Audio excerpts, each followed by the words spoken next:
এই মানুষটার দুনিয়া তুমি। এই মানুষটা তোমাকে ছেড়ে যেতে চায়নি, তোমার সাথে আলাদা হতে চায়নি।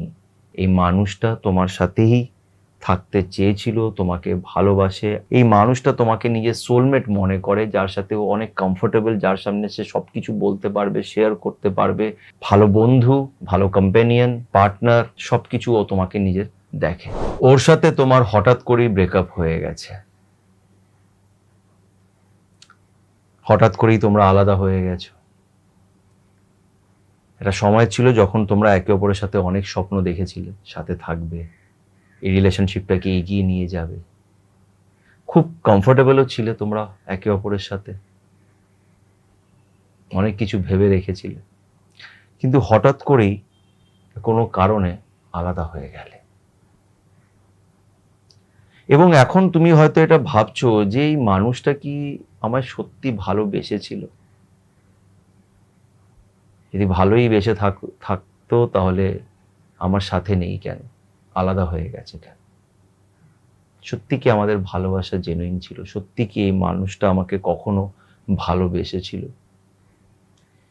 এই প্রশ্নগুলো তোমার মাথায় আসছে। অনেক সময় এরকম রিলেশনশিপে হয় যে একটা রিলেশনশিপ যেটা খুব স্ট্রং হয় হঠাৎ করেই ভেঙে যায়, আর তখন খুব কষ্ট হয়, আর মাথার ভিতরে আসে অনেক প্রশ্ন।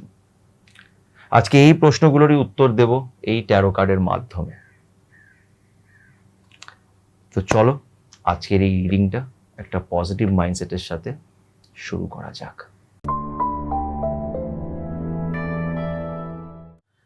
আচ্ছা, আজকে এই রিডিংটা যেটা আমি সবসময় করি সেটা হচ্ছে যে তোমাকে জাস্ট পজিটিভ থাকতে হবে, সেই মানুষটার নাম নিতে হবে, তাকে কল্পনা করতে হবে, আর পজিটিভ মাইন্ডসেটের সাথে আজকের এই রিডিংটা দেখতে হবে।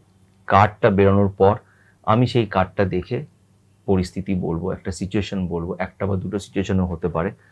যদি সেই সিচুয়েশন তোমার সাথে ম্যাচ করে তাহলে বুঝে নেবে আজকের এই রিডিংটা তোমার।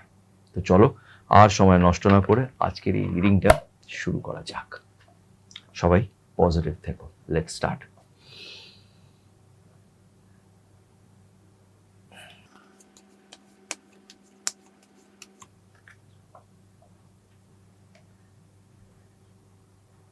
ওকে, সো এই কার্ডটা এসছে, let's see. Okay, the world.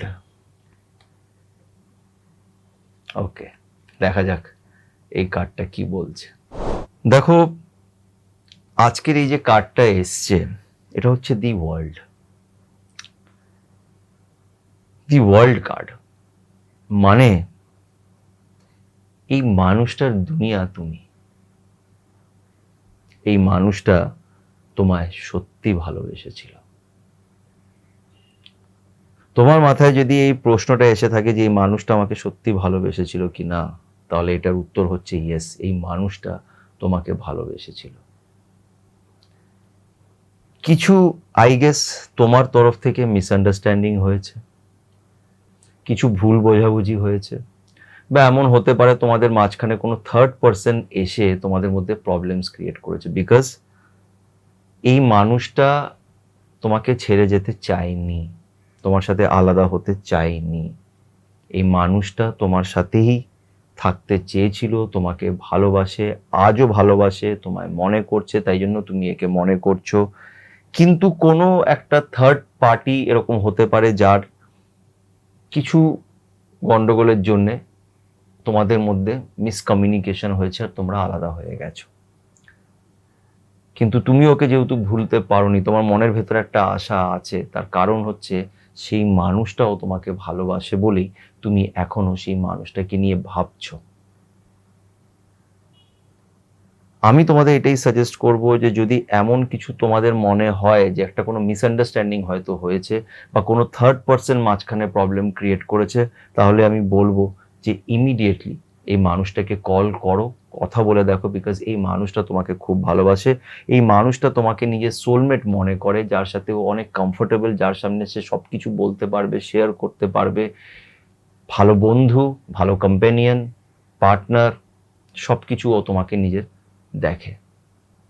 কিন্তু কিছু একটা মিসআন্ডারস্ট্যান্ডিং এর জন্য এটা ভেঙেছে, কিন্তু আজকে এই ভিডিওটা হয়তো তোমার চোখের সামনে এই জন্যই এসছে বিকজ তোমাদের হয়তো আবার দেখা হবে, খুব তাড়াতাড়ি দেখা হবে। অনেক সময় কি হয় জানো তো, সেপারেশনটা ইম্পর্টেন্ট হয়। দুটো মানুষ সেপারেট হয়, তারা নিজের মধ্যে তাদের সেলফ গ্রোথ হয়, সেলফ অ্যাওয়ারনেস হয়, তারা নিজেকে বোঝে, অনেক কিছু শেখে, ম্যাচিওর হয়, দেন তারা আবার দেখা করেন, দেন তাদের রিলেশনশিপ অনেক স্ট্রং হয়। তোমাদের ক্ষেত্রে এটা হওয়ার পুরোপুরি চান্সেস, সাকসেসফুল রিলেশনশিপের দিকে এটা এগোবে। তো আমার মনে হয় তোমাদের আবার খুব তাড়াতাড়ি দেখা হবে, সব মিসআন্ডারস্ট্যান্ডিং ক্লিয়ার হবে, আর তোমরা আবার একটা নতুন ভাবে রিলেশনশিপ স্টার্ট করবে। কাদের সাথে এটা ম্যাচ করেছে, কতটা ম্যাচ করেছে, আমাকে অবশ্যই কমেন্ট করে জানিও। ভিডিওটি ভালো লাগলে লাইক করো, আর পজিটিভ থেকো, তার উপরে বিশ্বাস রেখো, এবং সবাই ভালো থেকো।